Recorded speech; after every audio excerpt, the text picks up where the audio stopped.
নমস্কার, আমার নাম প্রীতম গিরি। আমি এসএসসি এমটিএস 2022 পরীক্ষায় সফল হয়েছি। ইনকাম ট্যাক্স ডিপার্টমেন্টে অ্যাজ অ্যান এমটিএস আমার সিলেকশান হয়েছে। তো আমার পুরো জার্নি এবং সফলতার কাহিনী এবং আমার এই সফলতার পেছনে উত্তরণের পথে আমার সফলতার পথটাকে কতটা মজবুত করেছে সেই বিষয়ে আমি সংক্ষেপে কিছু কথা বলবো।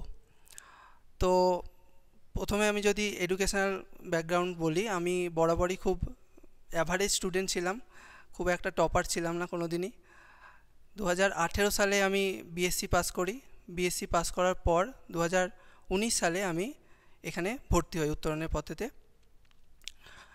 তারপরে মোটামুটি সব রকম পরীক্ষাই দিতে থাকি এবং প্রথম দিকে তো যেরকম হয়, হিউজ সিলেবাস, কম্পিটিটিভ এক্সাম, কোনটা পড়বো আগে কোনটা ছাড়বো কিছুই তো বুঝতে পারতাম না এবং অতটা প্রথম দিকে সিরিয়াসনেসও আসেনি যেটা হয়। তো স্যাররা এখানে খুবই ভালো করে সেইগুলো গাইডেন্স দিয়েছেন। বিশেষ করে সৌরেন স্যার অঙ্কটা একদমই বেসিক থেকে, মানে শর্ট ট্রিক দিয়ে কীরমভাবে করতে হয় সেগুলো এখানে থেকেই শিখেছি। আমি যদি মানে আমার সফলতার কথা বলি, তার আগে আমি অনেকগুলো ফেলিওরও পেয়েছি। অনেকগুলো এক্সাম দিয়েছিলাম, সেগুলো লাস্ট মুহূর্ত পর্যন্ত আমার সিলেকশান হয়নি। যেমন 2019 সাল থেকে মোটামুটি PSC miscellaneous, PSC clerkship, WBCS 2019, রেলের এনটিপিসি, গ্রুপ ডি সমস্ত পরীক্ষাতে আমি অ্যাপিয়ার হয়েছিলাম, কিন্তু লাস্ট স্টেজ পর্যন্ত আমার সিলেকশান হয়নি। 2020 সাল নাগাদ, মানে ওখানে আমার একটু 2020 সালের যখন লকডাউন হয়ে গেল, মানে ওর 2020 কনস্টেবল এবং সাব ইন্সপেক্টর পরীক্ষা সম্ভবত 2021 হয়েছিল। ওটা আমার একটু টার্নিং পয়েন্ট ছিল। আমি 2020 সালের কনস্টেবলের প্রিলি পাস করি, সাব ইন্সপেক্টরেরও প্রিলি পাস করেছিলাম, কিন্তু ওটার আমি পিইটি অর্থাৎ রানে কেটে যাই, মাঠে বাদ চলে হয়ে যায়, ছুটতে পারিনি। যাই হোক, তারপরে তখন যেহেতু মানে আমাদের ব্যাচটা খুবই ভালো ছিল, আস্তে আস্তে সবাই চাকরি পাচ্ছে, আমিও মানে অনেকটা মানসিক দিক থেকেও ভেঙে পড়েছিলাম যে কিভাবে বাকিরা চাকরি পাচ্ছে না। মানে স্যারের সাথে কথা বলতাম, স্যার বোঝাতেন যে ভালোভাবে ধৈর্য রেখে পড়ে যায়, একদিন তুইও একদিন তোর দিনও আসবে। 2019 সালে যেটা রেলওয়ে গ্রুপ ডি যেটা পরীক্ষা হলো, সেটাতেও আমার কিছু নাম্বারের জন্য সিলেকশান হলো না। তারপরে ওটাতে আমি ভেবেছিলাম সিলেকশান আমার হবে, তো যাই হোক ওটা হলো না। অনেকটাই আমার ওটা খারাপ লেগেছিল। তারপরে আমি ভাবলাম যে কোথায় আমার খামতিটা কোথায় আছে। তো আমি যেটা বুঝতে পারলাম, পড়েছি আমি সিলেবাস ধরে পড়েছি, ঠিক আছে, কিন্তু ব্যাপার হচ্ছে আমি যেটা বুঝতে পারলাম আমি মকটা কম দিয়েছি। মানে কম্পিটিটিভ এক্সামে তোমাকে পড়তে হবে প্লাস তোমাকে মকও প্রচুর পরিমাণে দিতে হবে, যেটা আমি অনেকটা পরে বুঝেছি, যার জন্য আমার অনেকটা সময় গেছে। তো সেই জন্যে আমি প্রথমেই বলবো যে প্রথমে যে বেসিক বইগুলো আছে, যেমন ম্যাথ যদি বলো তাহলে ম্যাথের জন্য আর এস আগারওয়াল বা পিনাকেলের ওই সমস্ত বই। জিকের জন্য লুসেন্ট বা তরুণ গোয়েল, আমি নিজে তরুণ গোয়েল পড়েছি, তরুণ গোয়েলটা আমার খুব ভালো লেগেছে। ইংলিশের জন্য নিতু ম্যাম ভলিউম 1 এবং ব্ল্যাক বুক। আর রিজনিংয়ের জন্য তো কোনো বই লাগে না, স্যারের প্র্যাকটিস সেট আর যে কোনো বা অন্য যে কোনো মক দিলেই হবে। তো এইগুলো তোমাকে ফলো করতেই হবে। তারপরে তোমাকে মক দিতে হবে, প্রচুর পরিমাণে মক দিতে হবে, যেখান থেকে পারবে, মানে টেক্সট বুক, অলিভ বোর্ড, স্যারের এখানে মক, প্রচুর পরিমাণে মক দিতে হবে। যত তুমি মক দেবে তত তোমার এটা আরও কনসেপ্টটা আরও ক্লিয়ার হবে।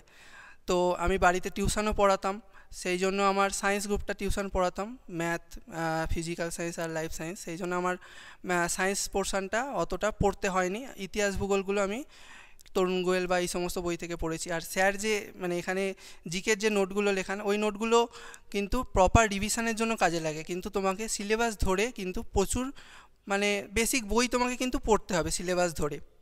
আমি তো এখানে পুরো যে স্যার যে টেস্টগুলো নিতেন সেগুলো তো সব, স্যার তো আমাদের মানে প্রচুর প্রচুর টেস্ট নিয়েছেন, মানে কত বলবো, মানে প্রচুর টেস্ট দিয়েছি, প্রায় অঙ্ক মানে মুখস্থই হয়ে যেত, এরকম টেস্ট দিতে হবে, সেরকম লেভেলেই তোমাদের পড়তে হবে।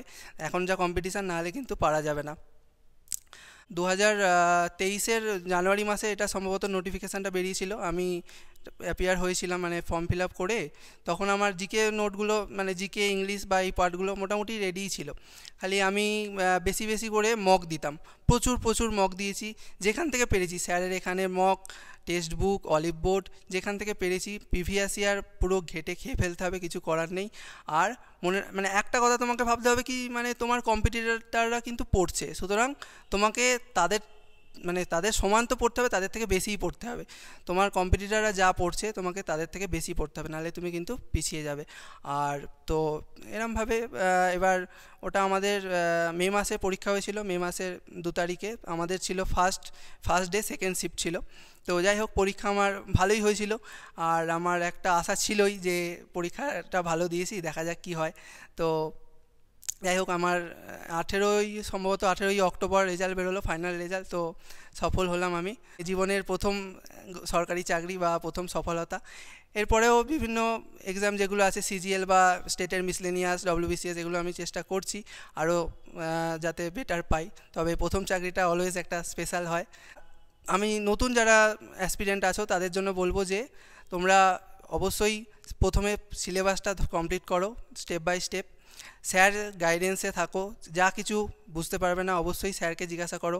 মানে এরকমও হয়েছে আমি একটা চ্যাপ্টার অঙ্কের বুঝতে পারিনি, প্রথমবার ভুলে গেছি। মানে প্রচুর, তুমি মানে যদি দেখছো যে ভুলে যাচ্ছ না, তাহলে তুমি নর্মাল, ঠিক আছে, তোমার চলছে, প্রসেস চলছে। প্রথম মানে পার্সেন্টেজ বোঝাচ্ছে, প্রথমবার প্র্যাকটিস করলাম, সব ভালো লাগলো, পরে আবার ভুলে গেলাম। আবার স্যারকে বলছি, স্যার আবার আমাকে বুঝিয়ে দিতে হবে। স্যার কিন্তু কোনো দিন কিন্তু রাগ করেনি, বা যদিও রাগ করেছে, বকুনি দিয়েছে, আমি কিন্তু সেটাকে পজিটিভ ওয়েতেই নিয়েছি যে আমি কিন্তু শিখে যাব। বাকি বকুনিগুলো ঠিক আছে, পজিটিভ ওয়েতেই সেটাকে নিতে হবে। আবার আমি একটা মানে অন্য ব্যাচে এসেও শিখেছি, কিন্তু আমার একটা কি ছিল, আমি জেদ ছিল, আমি শিখে তবে যাব।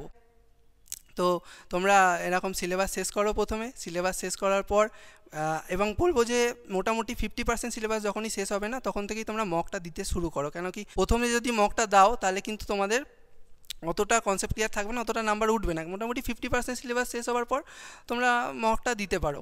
এবং মকটা কিন্তু কন্টিনিউ রাখতে হবে, প্রচুর পরিমাণে মক দিতে হবে এবং প্র্যাকটিস করতে হবে। এটাই আমার ভুল বুঝতে পেরেছি যে আমি মকটা কম দিয়েছিলাম প্রথম দিকে। তো আর হ্যাঁ, প্রচুর পরিমাণে তোমাকে ধৈর্য রাখতে হবে। আমার নিজেরই 4-5 বছর লেগে গেছে। তো মানে একটা কন্টিনিউয়াস প্রসেস, এটা you can't reach in one day. Time তো লাগবেই, ঠিক আছে, তোমাকে সেই টাইমটা দিতে হবে। এটা process is boring, but that's the way it is. তোমাকে পড়াশোনা পারসিভারেন্স রাখতে হবে, ধৈর্য রাখতে হবে। আর আর কি বলবো, সবাইকে বেস্ট অফ লাক। তোমরা ভালো করে পড়ো এবং যা কিছু অসুবিধা হবে অবশ্যই স্যারের সঙ্গে আলোচনা করবে। স্যার কিন্তু তোমাদের হেল্প করবে, অবশ্যই হেল্প করবে। আর আমাদের ইনস্টিটিউটটা থেকে আরও যেন চাকরি পায়, সেটাই আমি মানে সবাইকে শুভকামনা জানাই। তা একটা উত্তরণের পথের নাম ছড়িয়ে পড়ুক, সারা ওয়েস্ট বেঙ্গলে ছড়িয়ে পড়ুক, এবং দেশের সমস্ত জায়গায় উত্তরণের পথে স্টুডেন্ট মানে থাকুক, এটাই বলবো। ঠিক আছে।